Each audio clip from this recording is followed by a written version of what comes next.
Okay, so me and Mr. Tim here. Ooh, my camera's dirty. Me and Mr. Tim put these camshaft bushings in. Tomorrow I'm going to fit the camshaft in there. I have to do a little work on the... I got to do a little work on where the lifters are. I have a small cylinder hone, and I'm just going to run that in there and try to just very lightly. With no pressure on it, and I'm going to clean the rust out of there because that has to be cleaned out. And then I'll clean it all up, blow it out, and get everything ready to rock and roll for the camshaft to go back in.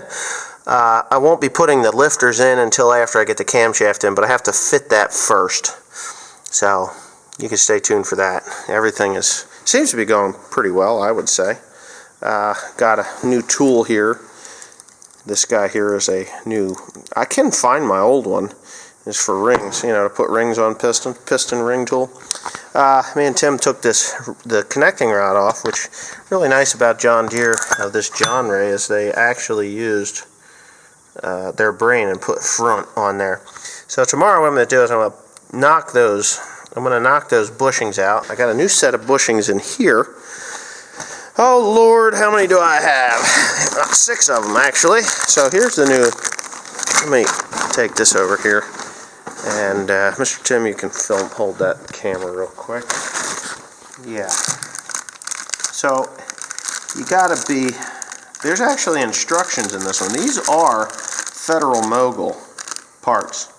Federal Mogul, FP Diesel, Federal Mogul motor parts.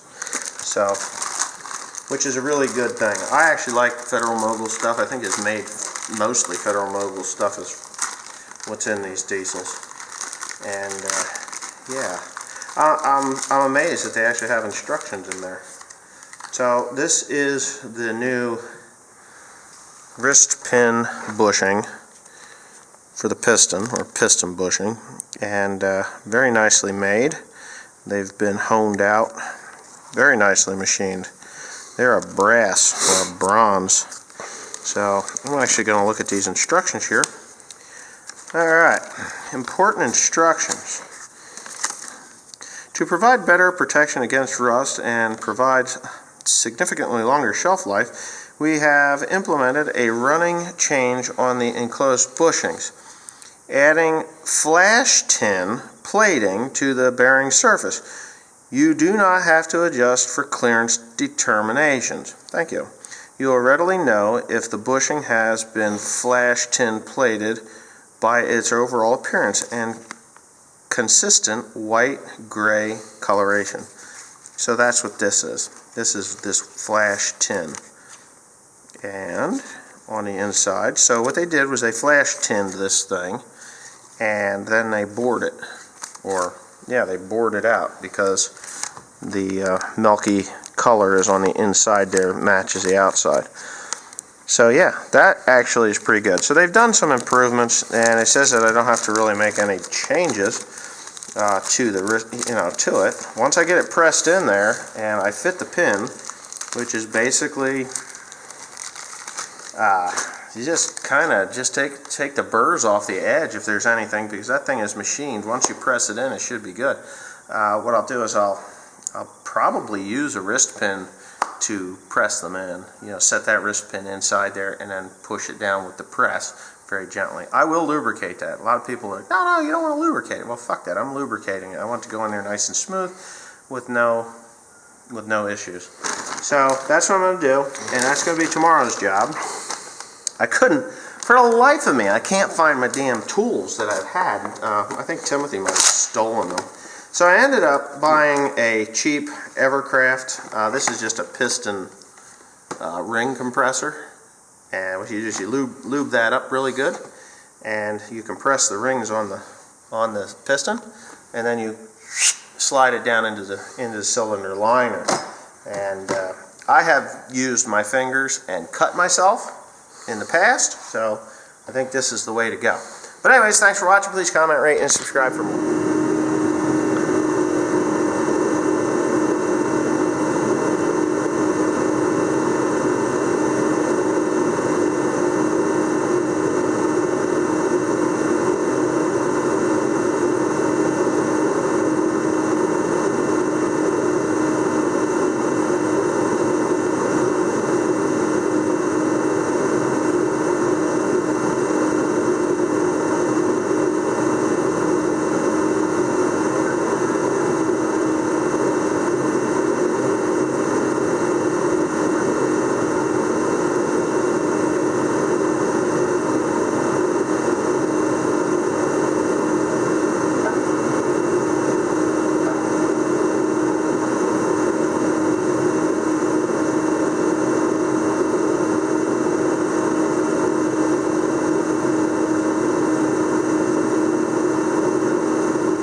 Alright, so that was by far the easiest cam I have ever installed on the cam bushings at all, and they slid together perfectly. I mean, I used Lubriplate engine assembly lube, motor assembly grease, which will work for this, and I looked for regular camshaft lubricant for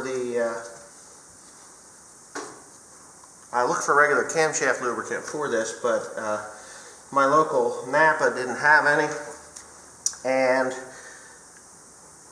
I didn't need it. I think that this Lubriplate grease was more than sufficient. I've built engines before using that, and I never had any problems.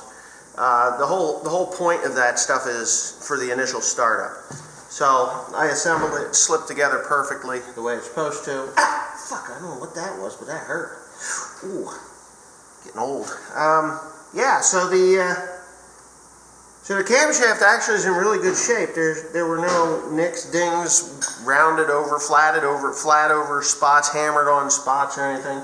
Because let's face it, this engine runs at 2100 RPMs maximum, and that's it. Generally, I think the 4010s are supposed to be like 1900 RPMs with a override of 2100, which, you know, of course, when you're going down the road, you're going to hit the override and go like hell, but that's the way I did with the 4320. But anyways, yeah, this thing sat in there just fine. There is one lobe here that has a spot that is concerning, but wasn't worth trashing the entire camshaft for. So, with that being done, now I'm going to find my bolts, and I'm going to bolt the cam into place, and then I guess I'll flip the whole entire engine over and start. Well, I can't do that because I don't have the right bolts there. But anyways, I'm going to put this cam back on there completely and then go from there. The next step is going to be replacing the connecting rod bushings and getting the new pistons set in those liners.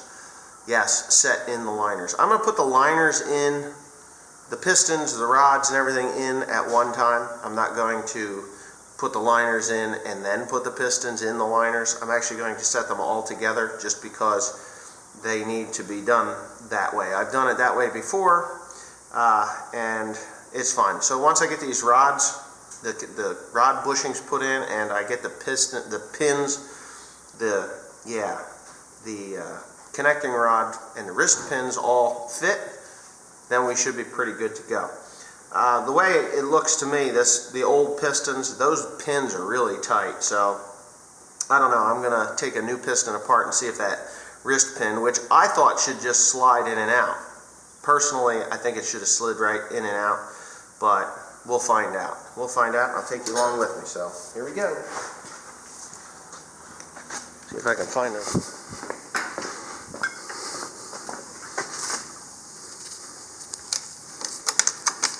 Wouldn't you know?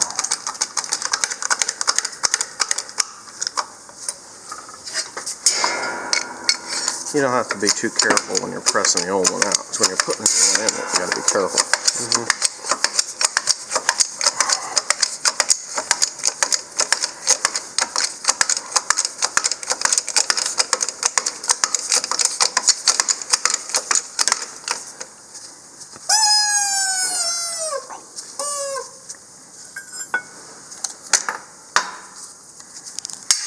There it is. That was a close call, huh? Yeah. Don't drop the connecting rod. Yeah, every little nick and ding. I've seen people use these things like they're garbage too, you know. You want to clean them up pretty good. This shit eats gloves. And you want to clean that gallery there, or that oil port, if you want to call it that.